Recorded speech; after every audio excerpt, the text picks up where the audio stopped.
Welcome to the Encore Audio Archives YouTube channel. I'm Taper Dave, and this is my channel. I've uploaded hundreds of talks here that I've recorded at meetings in West LA, and I've also recorded conventions starting in 2013. I've got a bunch of those up. And Walt and Mary Murray, the original owners of Encore Audio Archives, started the company in the 80s, and Walt recorded Joe and Charlie's and a bunch of stuff down in Vista, California. My sobriety date is June 20th of 1994. I hope you find something you like, so please like and subscribe to my channel and comment down below. If you want to hear something that I don't have or that you don't see, I'll see that I get it. Anyways, take care and have a great day if you want to. Now let's welcome our main speaker for tonight, and that is Clint.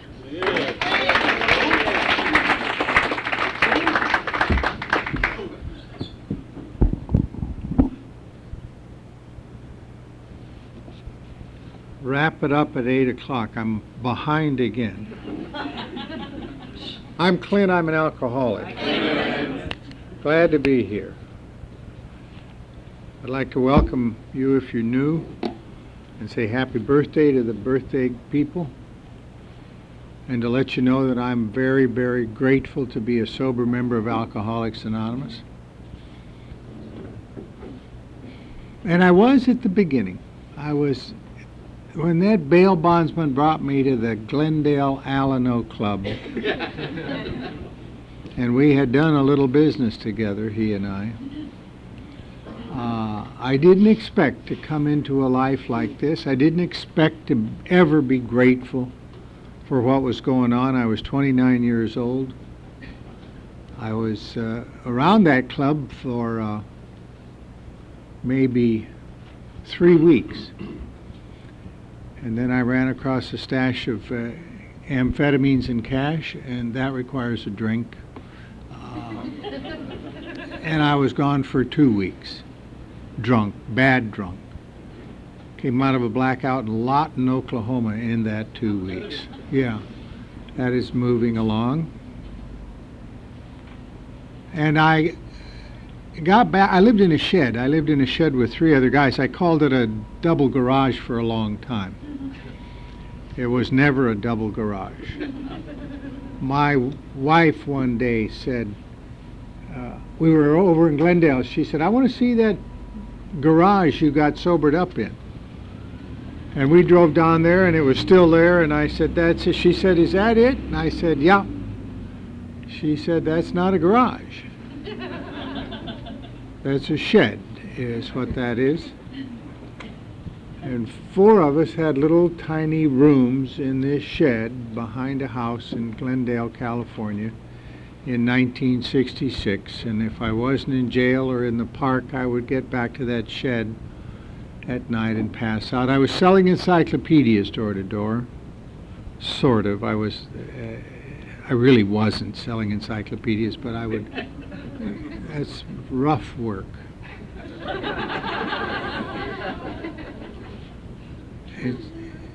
There's no such career anymore. People, I don't know, I guess they get them on the internet or something. I don't know what they do. But I was forever standing in front of Judge Ken White in the Glendale Municipal Court saying, guilty, Your Honor. Guilty with an explanation. Especially if somebody else had offered an explanation and the judge liked the explanation, it became my explanation. And that was it. That was my life. Hanging out in the park, getting beat up in the park, going to jail, writing hot checks. I didn't have a checking account until I was 5 years sober. I really was afraid that there would be trouble. When I was sober a few months, I had to go back to the Bank of America. A detective had told my friend, the bail bondsman, that there was a warrant out for my arrest for bad checks, and that I had better just come on in and talk to the judge about it, but that I should first go to the bank. And I remember 5 months sober, I sat in, I called the bank from a payphone. And I got in touch with the operations officer, and she said, wait a minute. I'll just hold on. I'll get your file, and I'll be back. I waited 1 minute. And I really thought they would send somebody, trace the call, and there'd be lights and all of that. I hung up, and I left. I had to call her back the next day. She was right there with my file. And she said, come on in. And I went in there and sat down in front of the operations officer at her desk and told her about you and about me and about the fact that I hadn't had a drink in 5 months. And she said, can you pay $5 a week? And I said, yes, yes. And they got their money back. By that time, I was selling imprinted ballpoint pens. Walk into Joe's service station. I put your name right here on this pen, Joe. How do you think of that? There was nothing elegant about the career, but I was self-supporting and living in the shed longer than I wanted to. And I had a funny notion about myself, and perhaps you had it too. There is a when I went back to the club in Glendale after the 2-week drunk, which followed 3 weeks of being in your meetings with you, a guy named Bill Kennedy, who died a couple of years ago, a couple of months ago, he was at the top of the stairs at 10 o'clock on a Monday morning doing his job in AA. He had the coffee on and the door open, and he was smiling. And how are you? I'm not so good. I'm not good. He said, what happened? And I said, I got drunk and let everybody down. Like Glendale AA is going to collapse now that I got, And he asked me a wonderful question. He said, oh, you got drunk. Are you alcoholic? And I didn't know the answer. I knew what the answer was supposed to be. I was 29 years old. It was August of '66. It was 37 years ago. And he wants to know if I'm alcoholic. And I really didn't know the answer. But I knew what the answer was supposed to be, so I said, after a bit, yeah, I've been an alcoholic about a month now. It's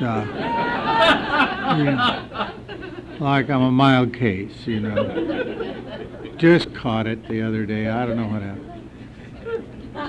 Some kind of a toilet seat excursion, something. I don't know what that was. And his smile, so you're an alcoholic and you got drunk? He's smiling. I said, yeah. He said, yeah, we do that. That's what we do. If you're an alcoholic of my type, he said, you will drink. And you'll drink no matter what. And nothing will save you. I heard there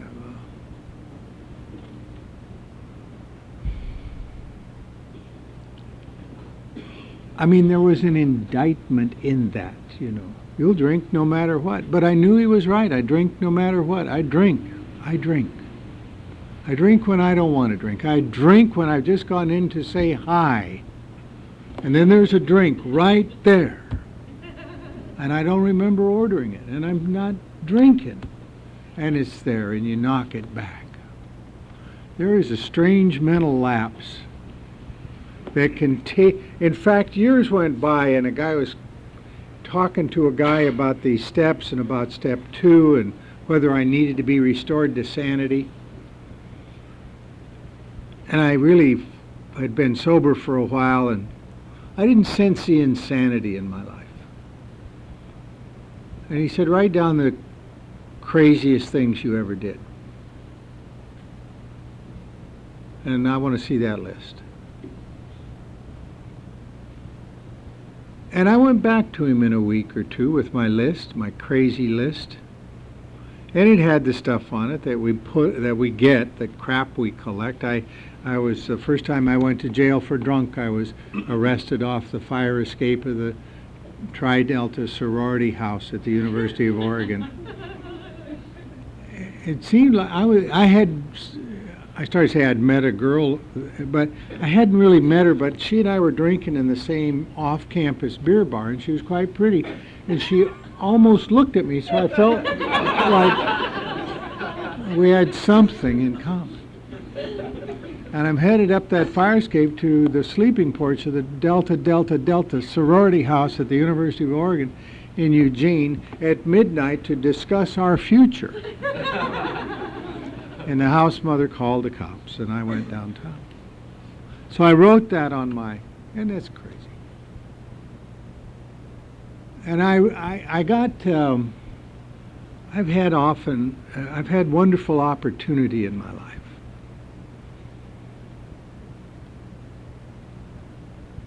And I got a chance to go to the dental school at Oregon. And that's not a good place for me. Because we had a clinic on Saturday morning, and that was a terrible thing, because I get drunk on Friday night, and I show up very, very shaky. And they'd come out with that new high-speed air-driven handpiece, and I'm just all over, dropping crap on the floor in the clinic.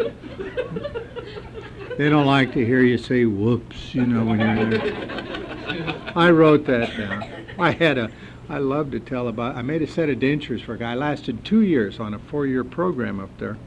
And they threw me out. Before they threw me out, this guy that I made a set of dentures for the first year would come up to the clinic, and he'd see me at the end of the clinic, and he'd go, say, something wrong with my teeth, he'd say. I hated to see him come. So I wrote that down. They threw me out as a source of comfort to a lot of people in Portland that year, that they threw my ass out of that dental school. And I drank on Skid Row that year. And Skid Row's easier. The pretense is over. Nobody says things like, how are you? Does not come up. But I remembered one event. I sat across a little tiny carved up wooden table from a woman, and I didn't remember ever meeting her, but I had the feeling that we were together in some way, and perhaps traveling,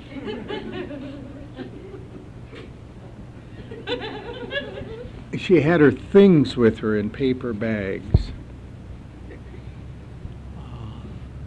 I didn't know her name. I didn't know where I might have met her, or how we picked up, or what our destination might be. She was sleeping. I would have asked her, I think, but she was sleeping there at the table. She had a little chili on her cheek, so I knew we'd had dinner. Insane. Some delicate flower I'd invited to dine that night, I think, There's a line in one of the stories in the back of the book that says, somehow I got out of there, and boy, that became kind of my theme. I got out of there. I didn't want her to wake up while I was still there. I just didn't want to deal with it. I wrote that down. I wrote down about being in the Marine Corps, went through officer candidate school. They don't let you drink, so it was doable until I got out in the Fleet Marine Force at Camp Pendleton and Fort Sill and El Toro, and letters of reprimand. Commanders telling me there's no room in the Marine Corps for an alcoholic lieutenant. Shocked me that they would call me that. I drink in the orange groves north of the base, hot vodka. One guy, one commander of mine in a fitness report said Lieutenant Hodges consistently fails to live up to the low standards he has set for himself. And I wrote that down, and I moved to Glendale. I got out of there with a good discharge, just barely. I lived in an apartment for a while, and I had a car, and I lived in the car for a while, and my last drunk driving arrest was on Colorado Boulevard coming from Eagle Rock to Glendale on a Saturday morning. The beer wasn't working. In fact, I was certain they were selling me near beer. And I needed a drink so badly. And I was headed into the brass rail. Doesn't that tell you the whole story of the brass rail? And the light was red, and I stopped, and the light turned green and amber and red and green.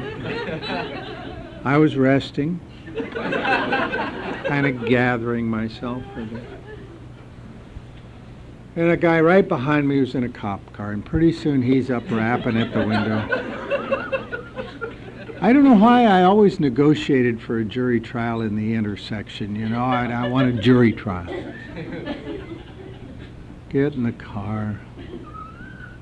On the report I read later, he said, I discontinued the field sobriety test because the suspect was injuring himself. And I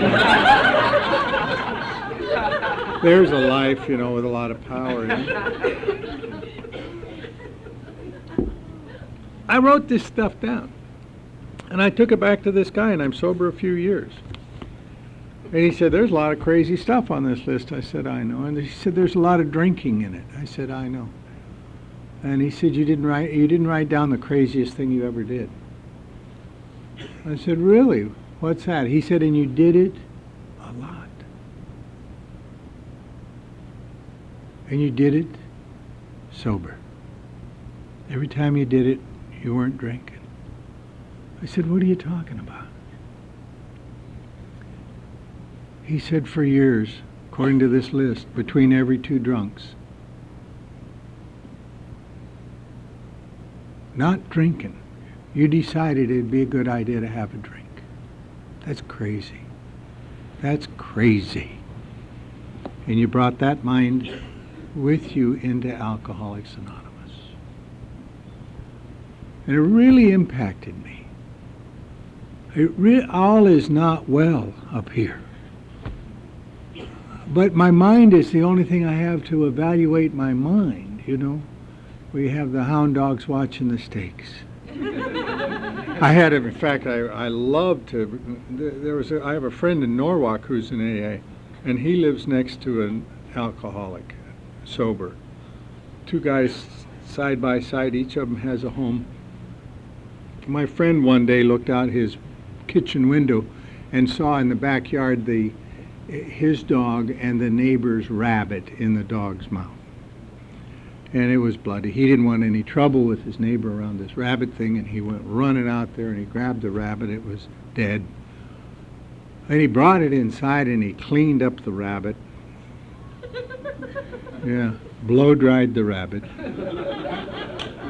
And he waited till dark and he sneaked the rabbit into that cage next door in the back. And about a month went by and he saw his neighbor out in front. How you doing? The guy said, I'm good. He couldn't leave it alone. He said, how's your rabbit? You know how we couldn't leave it alone.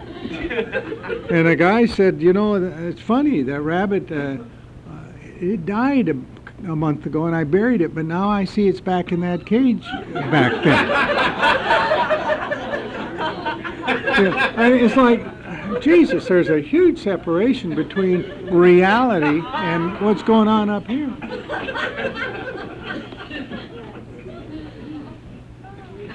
Huge. I mean, we don't have to be on the freeway very long before that comes up, you know. If that SUV gets in town 10 seconds before I do, she's won and I've lost. And she comes into my lane. And it is my lane. Crazy. I was dating a gal. We were gotten a little tiff on the phone. She hung up on me. I wanted to kill her. I wanted her to die on the theory, I guess, that if she was dead, I'd feel better. Well, there's a way to live a life, huh? Can you imagine? The judge? I want the judge to say, oh, she hung up on you? Oh, dismissed.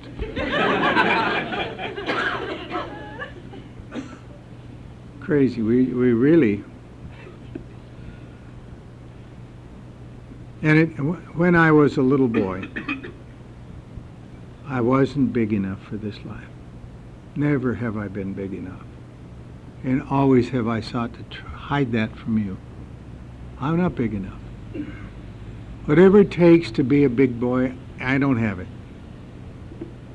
And I learned early that I got to add something in. I'm looking for an edge, and a lie is good. Me and a lie, and I'm big enough. Me and the money I can steal out of my grandma's missionary jar.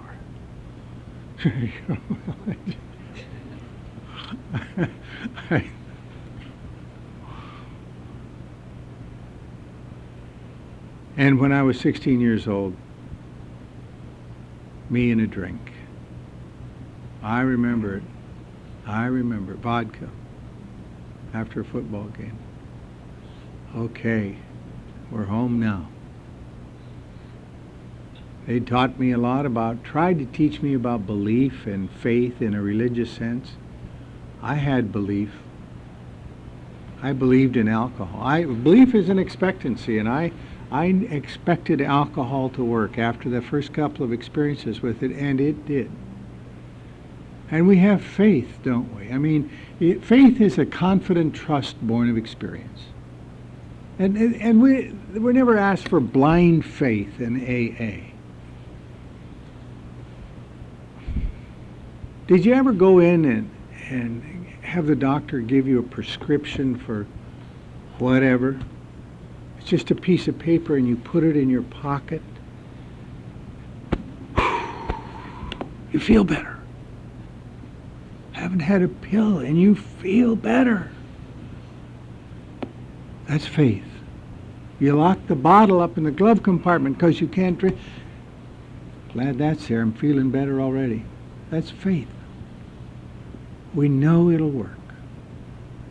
So we're not strangers to that. We always avoided any kind of blind faith, and we should, I think. I mean, it's like what Alcoholics Anonymous has to say about this life is what our discoveries are.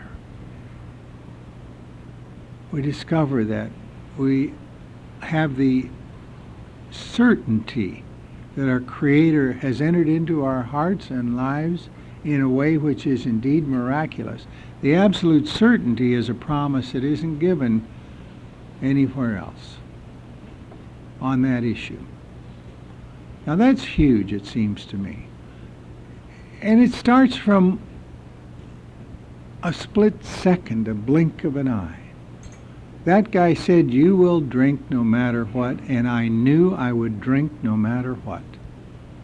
And the day was 14 August 1966, and I knew I would drink because I always drank.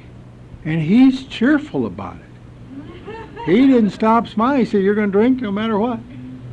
If you're an alcoholic of my type, you will drink." He said, "Good people in AA will tell you don't drink no matter what. You will drink no matter what."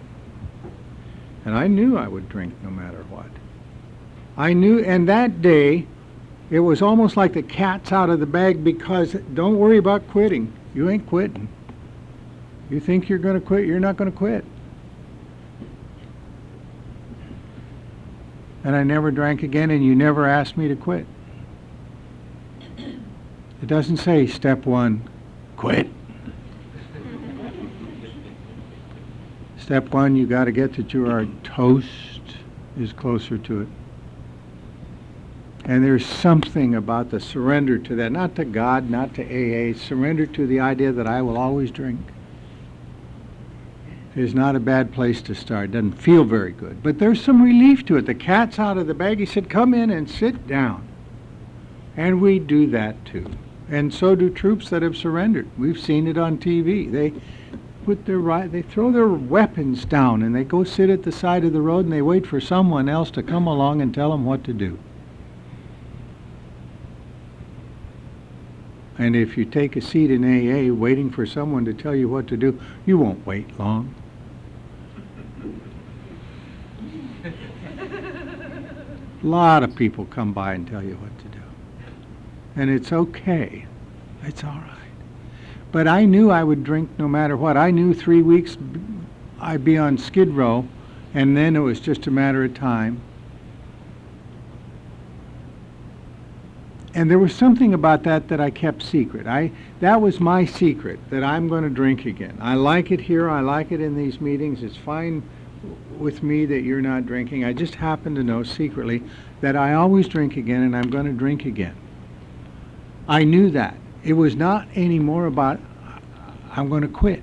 I'm not going to do it anymore. It was, and I just had that quiet information. And so I was surprised that you were kind to me. I was surprised you invited me into your homes, to birthday parties, that you gave me rides to meetings. Because I knew that I wasn't worth any of that, and I knew that I would drink. And it was just a matter of time. And there was a relief in it. I wasn't fighting it anymore. I wasn't trying to be something that I was not. But I sat there with you, and the days turned into weeks, into months, and I was 9 months sober. I got my driver's license back. I was 9 months sober, and they let me see my youngest son for the first time in years. And we stood at the beach in Santa Monica, and I realized I hadn't even wanted a drink in 9 months. Made me cry. God, I don't know what happened.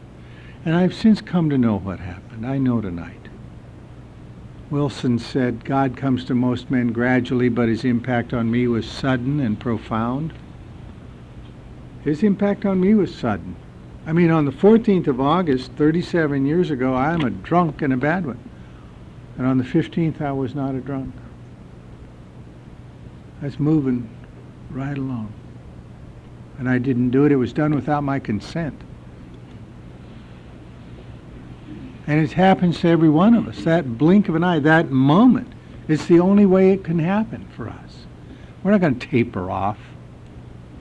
That will not happen. No. No. Chamberlain used to say, if I'd have known that was going to be my last drink, he'd say, that I would have had 2. Yeah, you're damn right. Might as well you're quitting, right? Anyway, it's been an amazing, amazing thing for 37 years. They told me to put my butt in the middle of a meeting and keep it there. They told me to put the big book in my life and keep that there, in the middle of my life. I was told it's not something you can, attendance in Alcoholics Anonymous, I wanted it to be something I just kind of did when it was convenient. But I can't do it like that. I didn't,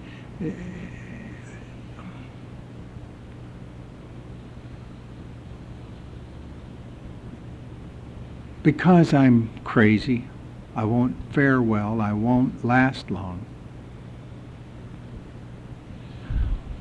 And because I want the spiritual answers that are here, I'm a seeker. I didn't want to be a seeker. And I'm a finder. I'm a finder. And every seeker needs a master, and you are in that category. A master is someone whose very life bears witness to the seeker that what the seeker seeks is real, and you are that for me. Because I see you sober, and I know you can't be sober, and there you are. And so I like to be in the middle of this. I like to, there's a piece of me, and maybe in you, and somebody had to tell me this. They said, you have got to develop real compassion for that little piece in there that's never going to get it. And I thought, oh my God, there is a piece in me that's never going to get it. There's a piece in me that belongs to my wife. There's a piece in me that belongs only to God. There's a piece in me that belongs to you. And there's a piece in me that's never going to get it. The rogue piece. The cynical piece. They can't mean it piece. Make amends to everybody? Can I make amends by phone? Did you do the harm by phone? No, I showed up for that. Well, get on the airplane and go to Denver and sit with your sister. Okay. And if you're making financial amends, take money. Nothing carries the day better.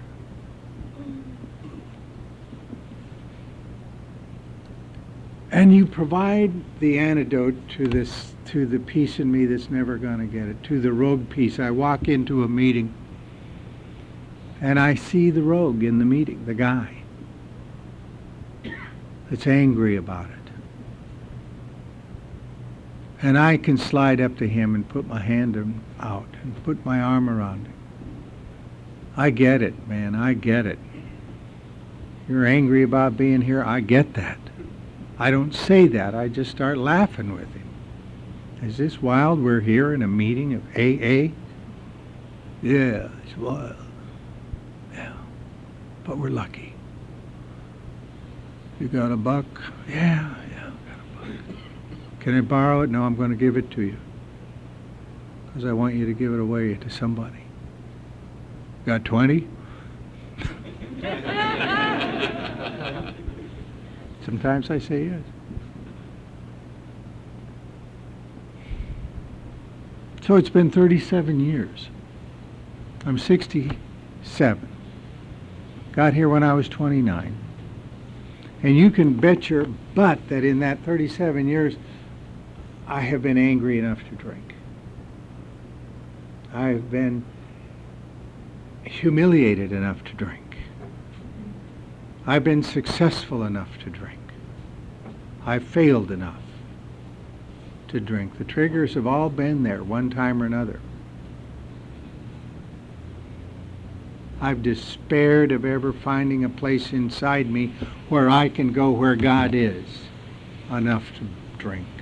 I've despaired of ever finding a peaceful relationship with a woman enough to drink.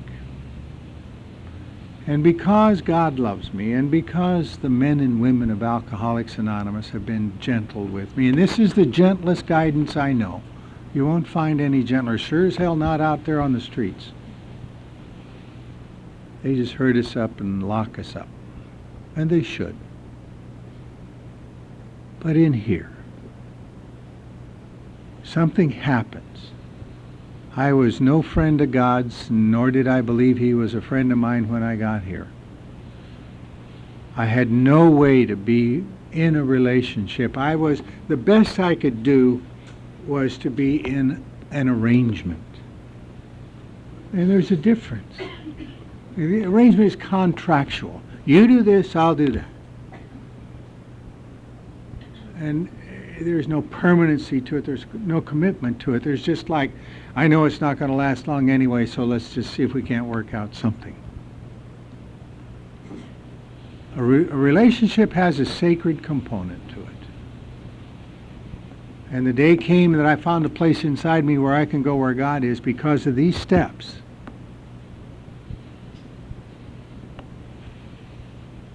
I knew I could be in a relationship with God, and I found out I can't have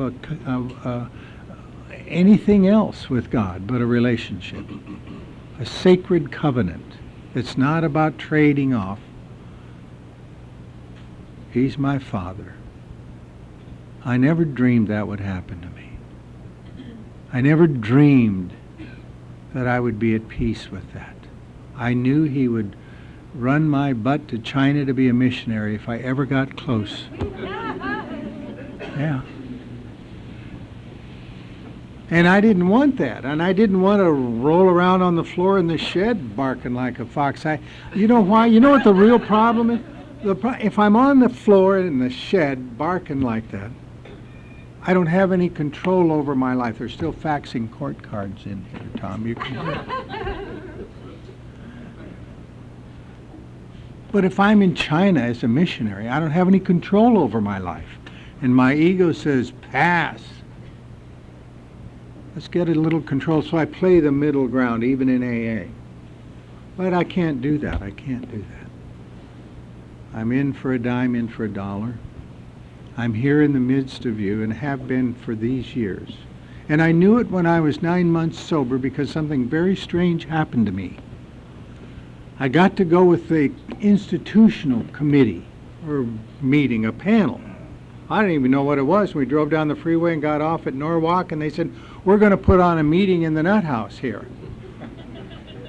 Oh, okay, fine with me. We drive in the gate and all those cyclone fences, and that seemed familiar to me. We drove in a little farther. They said the nut house is over in that cinder block building that's kind of set apart. Okay, fine. Got up, parked near the building. 6 of us in the car. I'm new. I sat in the middle, in the back, on the hump. New comes down the hump. And we got out of the car, and then it hit me why they had been so inclusive of me. I knew that 6 of us were going in that nut house, and 5 of them were coming back out. I thought, Jesus, that's how they do it in AA, you know? That's cold, man. And my next thought was, I can outrun every one of these old fools. I can be over a cyclone fence. And my next thought, the astonishing thought is, if they think I belong in there, maybe I do. Maybe I do. And we went in there, and we sat down in the day room, and the orderly brought these guys with their robes and their paper slippers. Can't look cool with paper slippers. And the meeting lasted an hour, and we stood up, and we said the Lord's Prayer, and we walked out into that warm California evening. All 6 of us. And I got in the car. We drove back, and I slept in my own little bed that night. And I had trusted other human beings for the first time since I was maybe 5 years old. And I knew, even I knew, I had turned a little bit of a corner in your midst. And so, I'm in a relationship with God. I'm in a relationship with my wife. I'll be so glad to get home tonight. I'll be glad. I like waking up with her. I like our laughter. Tom knows my wife. She's just...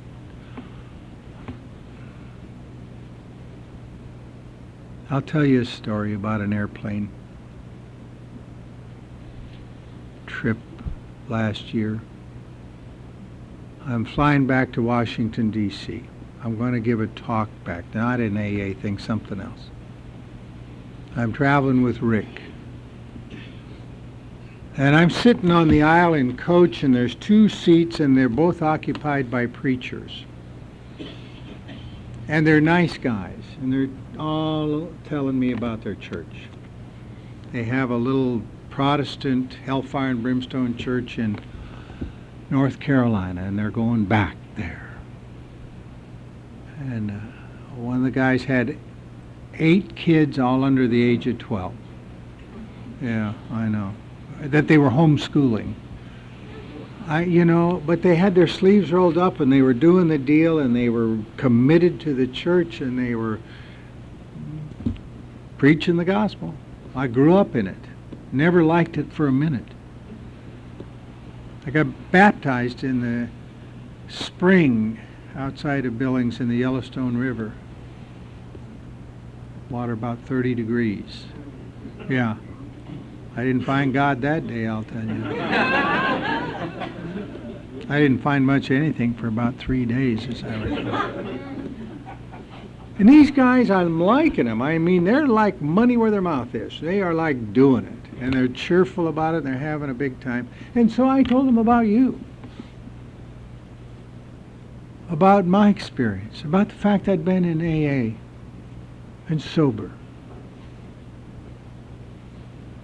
and how I had come to. My mom used to say, what will you do when you meet your maker? Oh, I don't know, Mom. Apologize, I guess. I don't know what I'm going to do. I don't know. But if you said it today, I'd say we already met. We met. We met. And I'm telling these guys about you and about the meetings, and they're telling me about the church. And then, as preachers will do, after a few minutes of silence, one of them turned to me and said, well, you go to church? I said, no, I really don't. I go to AA, those meetings I was telling you about. Well, you read the Bible. Well, not really. I read the book called Alcoholics Anonymous. I'm a student of that book. And he said, how do you know how to act if you don't go to church and you don't read the Bible? I said, oh, you have no idea how many people around me tell me exactly how to act. That's easy. And then he gets up the heavy artillery. Now he's a little amped up, and he's saying, well, you know, one of these days you're going to be standing at heaven's gate, and God's going to be there. And he's going to ask you why he should let you into his heaven. And what are you going to tell him? You don't go to church, you don't read the Bible, what are you going to tell him? And I figured, well, I might as well tell him. I said, you know, my God wouldn't ask me that question. And if he did, it'd be real late. Because 36 years ago, he let me into his heaven, and I've been there ever since. And I didn't hear anything from him for 30 miles and 30 minutes. But they have their beliefs, and the beliefs are important to them, and I respect that. But they don't seem to hold us. We need our experience. And I want a day without a drink. And if that isn't God's grace, I don't know what is. Thank you.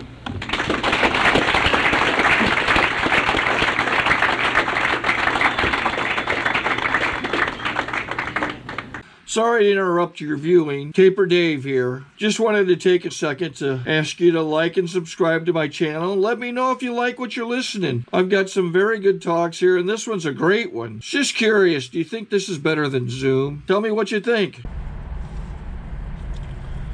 Okay, this is how I prepare my drone for launching. I like to do it inside the cab of my truck so I'm not standing outside in the weather. To install the joysticks for control, up and down, right and left, powered on. I have an Android phone that I use to connect it to the drone with. And it's actually controlled through the iPhone, through an app. Oops, wrong way. It's actually controlled through the iPhone, or through this Android phone, through the app. It's actually controlled through the Android phone, through an app, and you connect it through this short connection right here.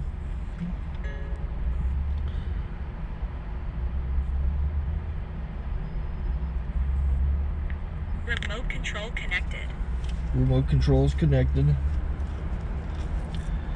So I pull out the drone.